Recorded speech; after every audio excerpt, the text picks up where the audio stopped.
Hello once again from Skip, Victor Echo 6 Bravo Golf Tango. So it's been a while since I've posted anything up here for a new video. Been a little busy with all kinds of little projects, and this one in particular. It all started, this little episode started back in 2010 when me and my wife Georgie, we did a road trip down to West Virginia and went over to the Green Bank Observatory station and fell in love. What really surprised me was how many dishes were at this location. We walked down to the big 300-foot offset dish, and there was lots to see, and it was beautiful weather, and smelled really good from all the different types of trees in that area. Like I said, it was I was in heaven. It was a long walk down to the main dish itself, and you can't take a bus, but you're kind of restricted with cameras. So we walked down there, and they were doing maintenance on the dish, so I was able to take some pictures with my camera. Most impressive. What really caught my attention, though, was back in the tourist information building, and this scale model of the big dish itself. Very detailed, and the thing even moved. You could move it in azimuth and elevation, and of course, that's where the story starts. My brain was going in high gear at this point. So now it's 15 years later. My brain had settled down. But that little model had always been in the back of my head. And then I saw something on YouTube as a diorama on a little apocalyptic scene. And there was a dish in it, a little scale dish. And I thought, man, I would like to build something. Why not do it like for this one? So this is when the fun started. What I had to decide on was just how big of a dish did I want to build, the scale of it and all that. And it boiled down to the material. And I've bought this brass square tubing before, and it's would have been a nice size. It's 3/32 or 0.093 width-wise. And if I went any smaller, I mean, it just wouldn't be usable. So I decided to stick with this material to use for the ribs. Since the real dish square tubing is 1 inch, and this is, well, we'll say 0.1 for all intents and purposes. That's, 10th scale. So I took my original drawings that I did for the full-size dish and scaled everything down by 1/10, and I came up with this. And oh crap, the dish diameter is still going to be 25 inches in diameter.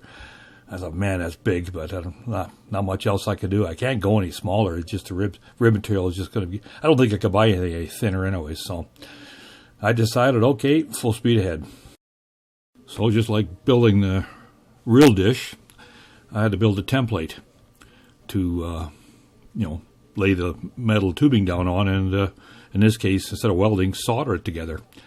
And this is what I came up with. This is the paper template, and you can see the different sizes and the angles and stuff like that. And I guess that's what it's going to be.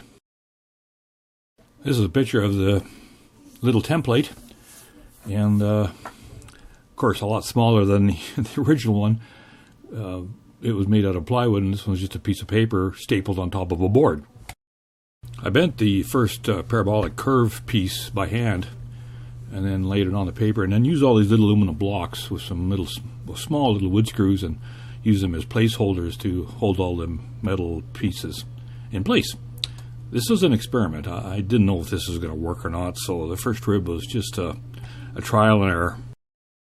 After getting it all soldered together, it looked promising. So one thing I realized, though, I'm going to have to streamline this. I can't bend that parabolic curve piece by hand. It just isn't good enough. It's very, bend and kinks. So I came up with a new idea. Since I had 24 of these ribs to build, just like the original, I had to figure out a way to get that parabolic curve piece bent easier and smoother. And this is what I come up with. Just like the original, I used a conduit bender. I built this little miniature bender to fit the small square tubing. Okay, this is how we get the curvature for the parabolic. Now you got to make sure you get in the slots. Lots of room there, so I'll just tap this down to Feel a little tension. There we go. So it's back and forth.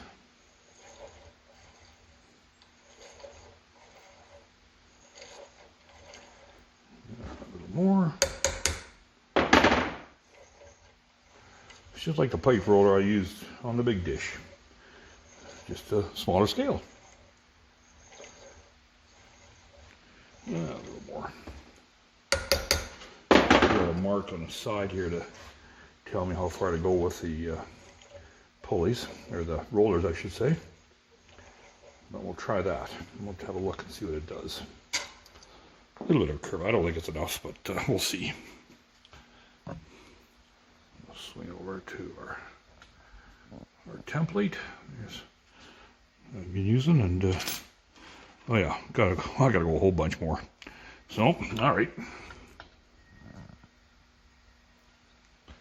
Now, reinsert this, make sure it's right side up, and make sure it's getting in the slot, or you'll really curve it. Yeah, like that.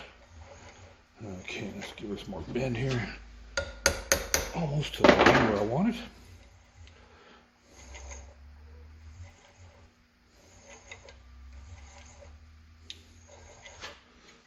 Let's go into attachment. I think we're going to be pretty close there. We'll see what that does. Swing over to our original rib again. And, ooh, she's pretty close. A little too far, so we'll just manhandle it a bit. Get her close, and that's pretty darn good right there, because it's going to be held in shape on the soldering template. Maybe a little more here. Good enough. That's what it takes. So back over our jig. I'm going to put this in here. I got a line mark there where it's got to go. And I plop it into place. And it's lined up with the lines, and voila, the first piece. Okay. Now for the back part of the rib. Hope my head doesn't get in the way. I got to mark where I got to slightly cut it. Right there.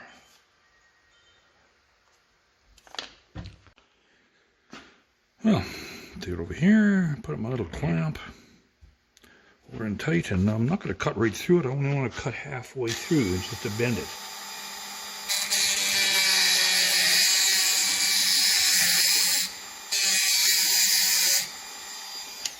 Nicely. Now we're back over here. Put this in here, and we bend our piece of pipe so it lines up there, goes to the guides, and again another cut. Let's see, this time I want to cut it straight across there. Hope you can see that. This time we're going to cut right through it.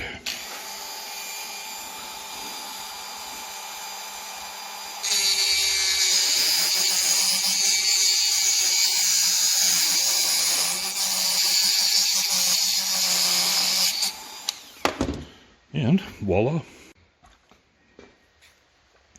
Take a little file, get the burrs off it.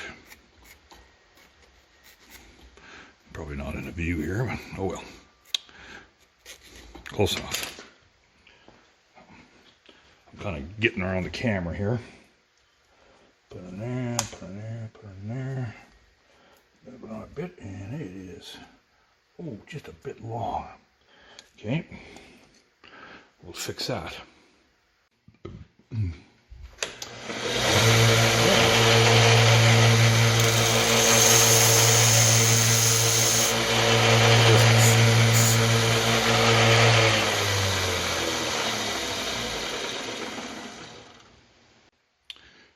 This should be it. Now, plop it in there, plop it in, slide it where it's got to be, and it is perfect. I don't know if you can zoom in to see that.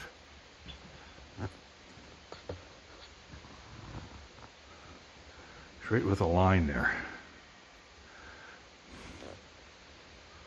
Oh boy, yeah, it's going to be tough. This is going to be a tough video, this one. Anyways, it's got to be right at that line right there. So I think we got it. So we carry on. We got some little scrap pieces left over from the previous ribs. And plop it in there like that. One there goes in there. And we have to cut it off. I'm going to be in the way of the camera again, but sorry. That's just the way it is. So I'm going to cut that little bit off right there. Oh, I cut it to length. I'm just going to put it in position here. Looks good. Right on the line. Excellent. So the next one is we'll do the vertical supports next. All right, this is the next step, is the little struts. Got a bit of a slope on some of these, so you got to be careful how I got them going in. And I think this one is like this. Yep. Fits in nice and neat. This one's got a slight curve to it there, so it goes in there. That one there holds in nice. And this one's got a curve this way. Instead of going here, there's a small bug. And pushes that one up into place, and that's that. So now the cross members going from here to here. And it's a matter of just cutting and fitting.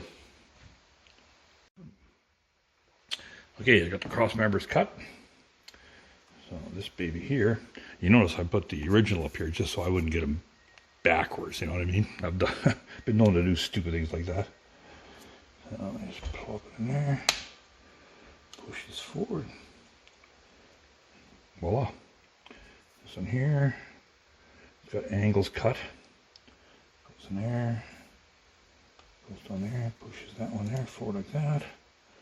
And then this one is kind of a free floating one. And it sits in there like that. So, ready for soldering. I'm hoping I can, I might have to move the camera here slightly because I don't think I can do all that at the same time.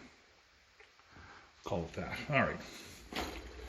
So, get the solder ready. Liquid flux. Put a little dab in here.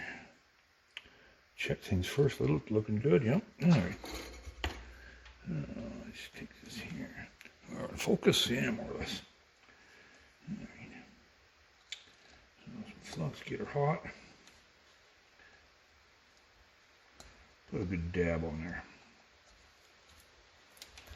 Now, flux again. Now this one here is what I got to make sure it's being held up. I think I can see that. And one of this.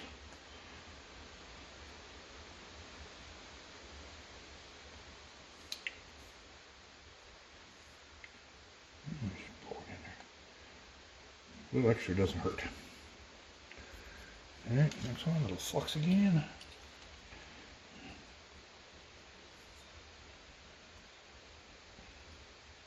Get in the corners. Yep. A little flux. Push that down. It's going to be a little tough. I see it wants to hold up. Now we'll just hold her in place. Get this tacked.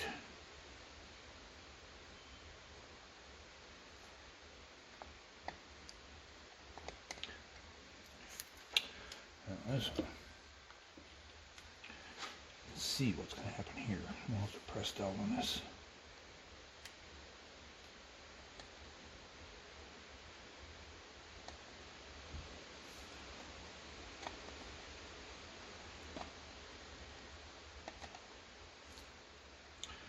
Get a screwdriver. It's hard to do without getting in the way of the camera. There we go. Good. Cool off a little. All right. Probably can't see the flux I'm using here. Just dab and do it. We'll put this one here first.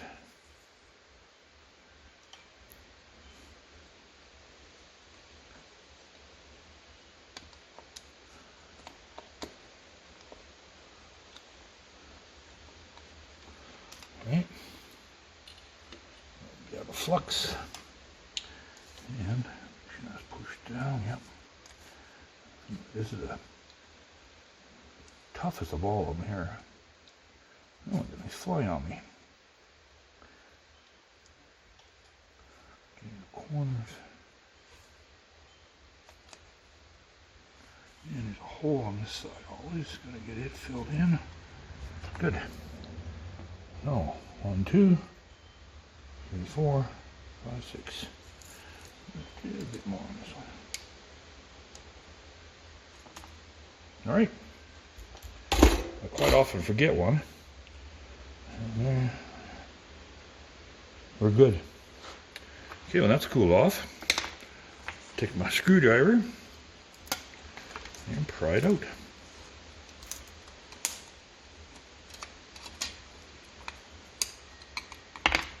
And voila, another rib for this side.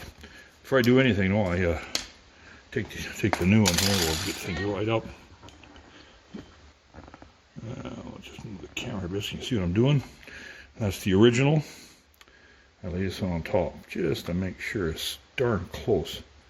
And it is pretty darn close all around. So, yeah, I always got to bend this one in a bit here yet. But that's it for now. For this part. Now we got to flip it over and saw the other side, which is, again, a little trickier. Okay, saw the other side. It is under tension. It will. If I was to heat it up, it would just fly apart. So, I'll show this is going to work with a video. But I put this clamp on here and suck her down tight. Hopefully, it's holding everything in place. And then I just take the solder again. And yeah, you can sort of see it. Little flux. And then just hopefully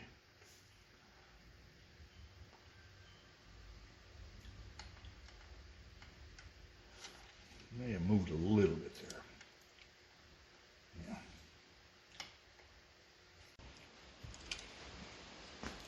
Some more flux here and just touch on there.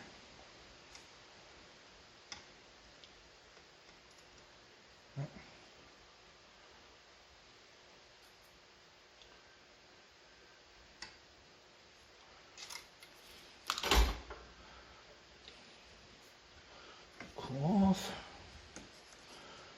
Move back to this one.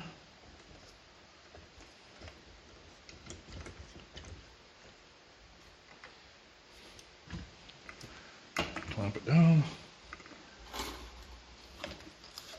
And take solder.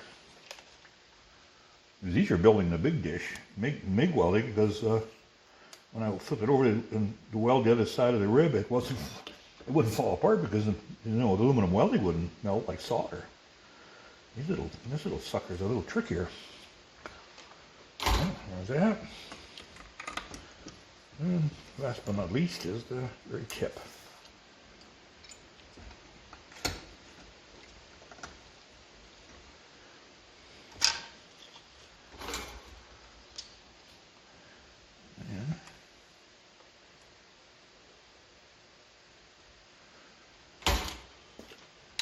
And that's it. Then with the Dremel tool, and just making it smooth.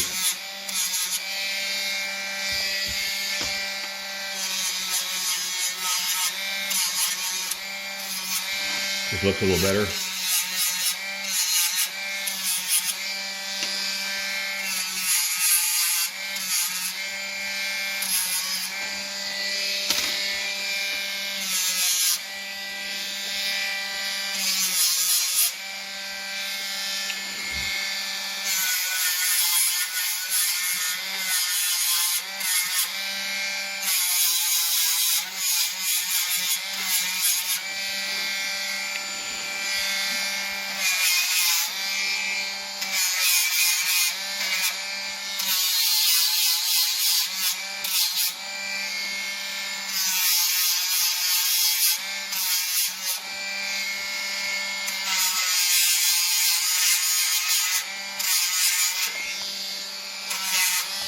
Good enough. So anyways, I built the very first rib in March, and then on and off throughout the summer, I wrote in a pile of brass tubing, and then right into September, I finished building all the ribs. Not steady, just on and off. So the next part is the hub and getting some of the ribs installed, which created another set of problems, but nothing that couldn't be handled. One thing I do have from projects in the past is lots of scrap pieces of brass and copper of all shapes and sizes and thickness. So cutting out 2 round discs for the hub wasn't going to be a problem, and also I had to get them scribed so I knew where the ribs are going to sit for all 24 to fit equally. Then from the scale drawings, I figured out what I needed for the spacing between the 2 plates that the ribs are going to fasten to. So I cut 4 pieces of angle brass, and squeezed them in between with a spacer and a long 632 bolt to hold everything in place, and soldered it together. So the fun began by taking a couple of ribs and clamping them to the hub to see how things were going to fit. And that's when I noticed the top tubing of the rib, the parabolic part of it, was going to be too short. So I had to take all 24 ribs and extend the top tubing by about, I think it was about ½ an inch or so. It took more time, but it got done. So this was the first problem, is how was I going to fasten all these ribs to that brass plate? I couldn't solder them because the plate would have to get so darn hot that everything would just fall apart eventually. So I thought I'd try epoxy, and this is a test I did to see how strong it was going to be. I think it'll work. I'm not going to be bending it like this. So with the epoxy solution, I proceeded in installing the first set of ribs. Just like on the original or the big dish, I did it the same way. The ribs went on the plates. I clamped them. I used a string that went across. I had a pole in the middle that showed me the depth of the dish had to be. And weights holding the string tight, I moved the ribs back and forth until everything was centered and the depth was right, and proceeded to epoxy the ribs to the plates. Then the next set of ribs were installed the same way. And then I was on a roll, so I just kept going and kept going and kept going, and finally we're getting some headway on it with it finally. As more ribs were installed, of course I had to let epoxy set up in between, so each rib took, I would put one on and then probably wait an hour or two and then do the second one. So it wasn't done in all in one day. And each time each rib was lined up with a little string with the marker in the center to get the depth right. And let's put it this way, it took a few days. And just like the big dish, the more ribs that got installed, the harder it was to work on. My big fingers just could not get in between some of these ribs to get in the center to apply the epoxy. I put epoxy underneath each piece, and then I put it on, and I put some on the sides also to, just to make sure it had good grip. And it got tighter and tighter and tighter. Finally, we got to the very last set, and the little C clamps or clamps I was using before wouldn't fit. I'd get them in where I could, but then I had to just use sheer weight to hold the ribs in place, and it got tricky. I had to constantly keep going back and moving the rib here and there with the epoxy, but it finally got it all done, and all 24 in place and good, looking good. This is interesting. I didn't know what I was going to make this out of. I wound up taking some flat brass material and very carefully cutting them into thin little strips for on my bandsaw. And there's about 4 different pieces to make the outer ring complete. Then I had to be concerned with the soldering aspect of it also, because those little joints at the very end there in the rib would just come apart again one more time if I soldered it to the outer ring. So those little wooden blocks and a small set of vice grips held everything in place while I tacked it all together. Then I cut up some more strips and cut them in individual pieces, and because they had to go in between the ribs. And I started with the inner circle and just slowly tacked one piece in at a time and went around and around. It was a bit monotonous, but it wasn't that bad.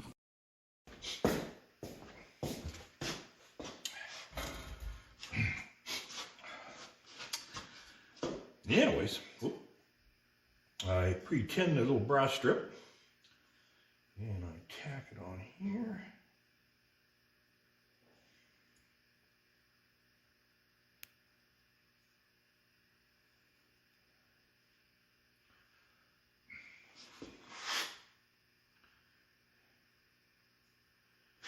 So it orbit.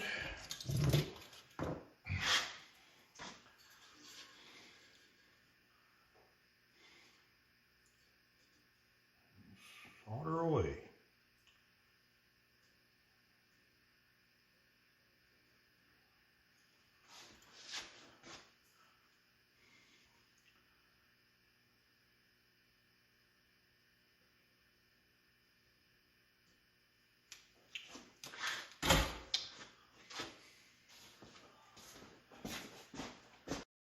So the main part of the reflector is all finished.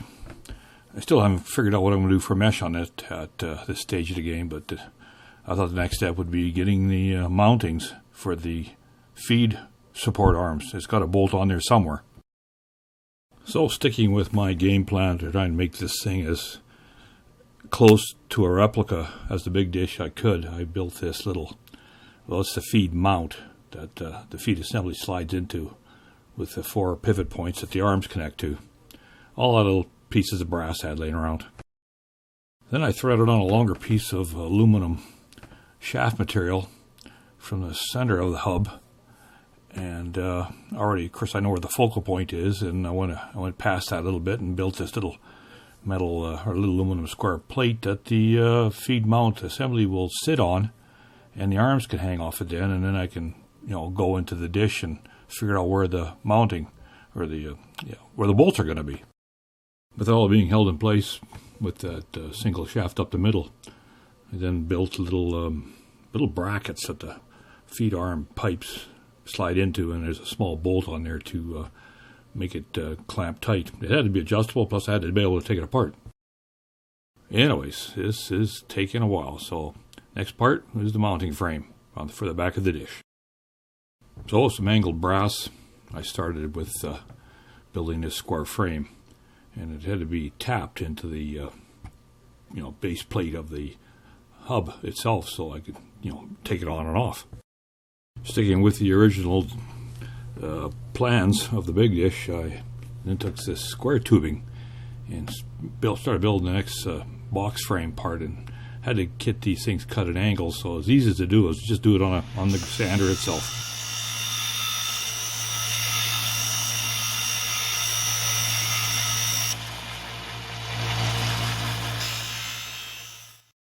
Then I had to get the frame soldered together so it formed this box that the dish is going to bolt to.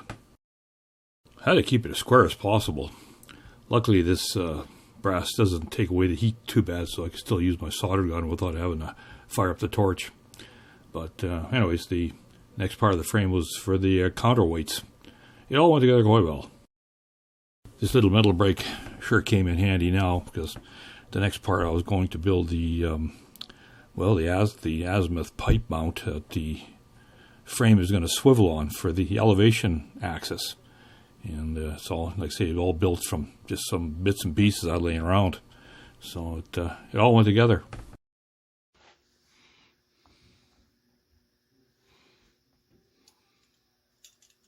This little video, you can see how it all works, the elevation axis part of it anyways.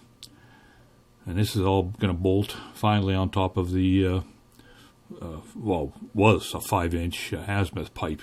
Of course, it's scaled down to 1/2 inch. And this makes up the mount. Trying to stay true to the original plans of making it like the big dish, this was a lot of fun.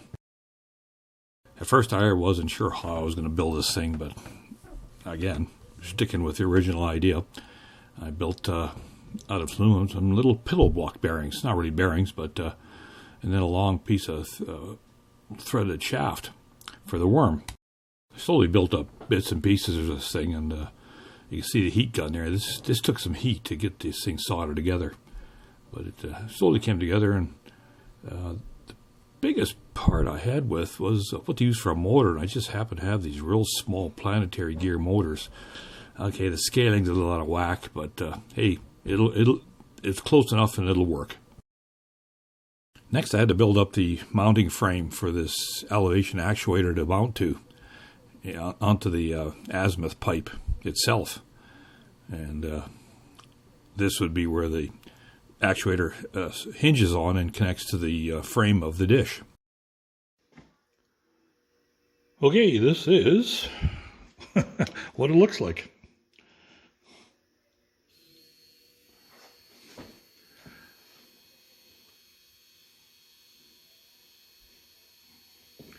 She's a little wobbly because she's just kind of pinned together, but it's working.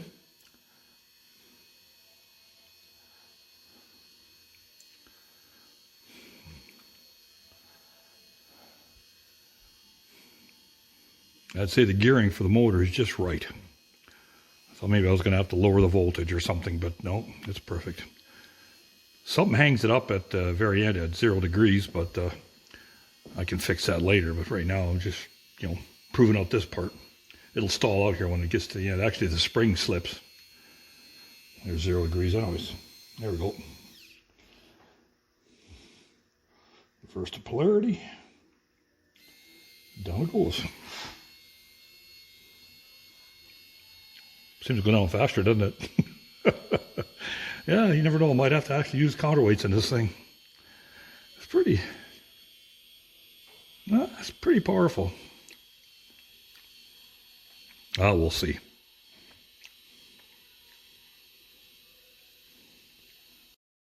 Finally, the support tower. This is going to be fun. To make the bottom part of the frame of the tower, I didn't have any angle iron big enough, so again, took some brass strips, cut them in half, and used my handy little metal brake again to get the right shape. Then once and again, out of my scrap brass pieces, I made these little corner brackets. This is where we'll call it the footings are going to bolt the tower down. And this required some heat, so you see I'm using a heat gun here, and then the soldering iron to solder it all together. The top framework of the tower is built very similar to using some brass angle iron in, but this had a bearing for the mast to go through included on this part. With the bottom and top square frame clamped to a vertical pipe in a block of wood, I was able to then take the side rails or the side angle iron pieces and lay them up against there and check everything for plumbing and solder it together.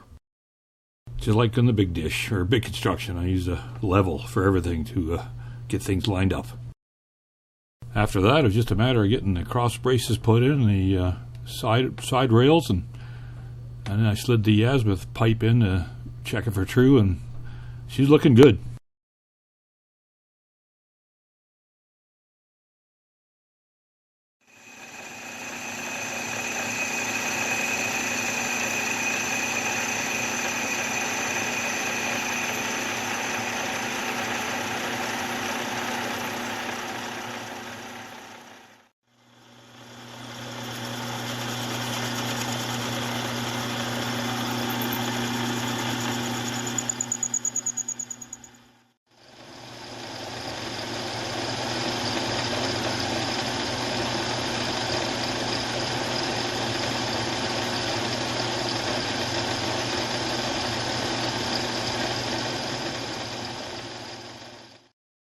Well, that was fun.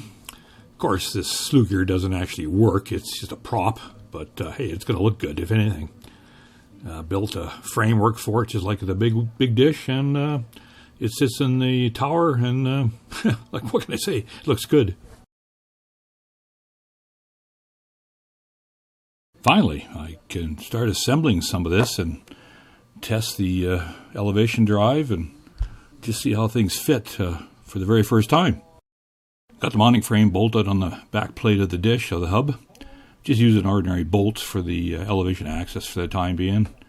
And then lift it all up and mounted it on top of the azimuth mast. Next was the mounting frame for the elevation actuator. It bolts to the cross member of the top of the azimuth pipe and down onto a couple of lower struts. Yeah, from that, then the elevation actuator was mounted to it using just ordinary bolts again. This picture, you can see the little two-pronged bracket that the elevation actuator has to bolt to. This is going to bite me later, but anyways, so far so good. Everything's fitting nicely. Next, I took the feed mount arm assembly and slid into its 4 individual brackets. Slid it into a pretty close place where it's got to go, and then tightened down with small bolts on the back of the brackets. I was feeling pretty smug with myself. I had it all put together, so now the next test was to turn on the actuator motor on the elevation actuator and watch it go up and down, and that's when it worked good at first, but then it fell apart on me. What happened was my thinking was, hey, this thing is just a miniature. I don't need the counterweights on it yet. I lifted it up and down, and it tore the bracket that the elevation actuator's connected to on the back of the frame right off. I had only just tacked that on when I put it together just for fitting, and didn't solder it real good. So I took it apart and got it all back together again, and I put some big bolts in here to figure what I needed for counterweight, and oh yeah, it helped. And just like the big dishes, you need counterweights. So what to use? I couldn't put all those bolts in the back, so I have some lead laying around, so I got constructive.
So I built 4 of these tubes full of lead and just took some plastic tie wraps and stuck them on the counterweight frame and to test it out.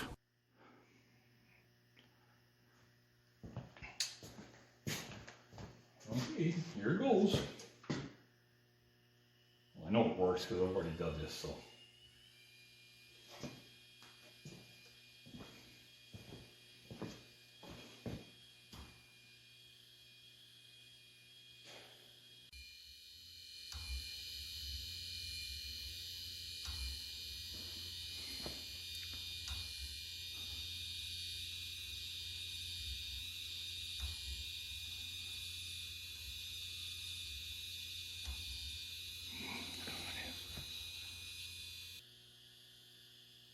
Counterweights helped a lot. Just like the big one, gotta have the counterweights.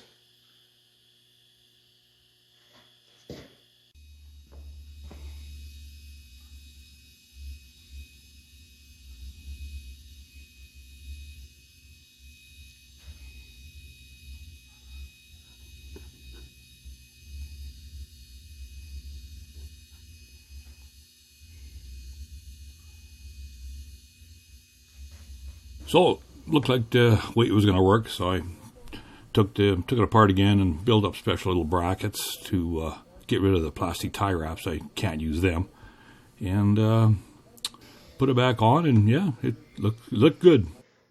So I was up to this part. I was pretty happy with what was going on. But this video is getting too darn long and my computer's cramping up. I guess the movies are just too darn big or something, I don't know. So I'm going to break this into 2 parts.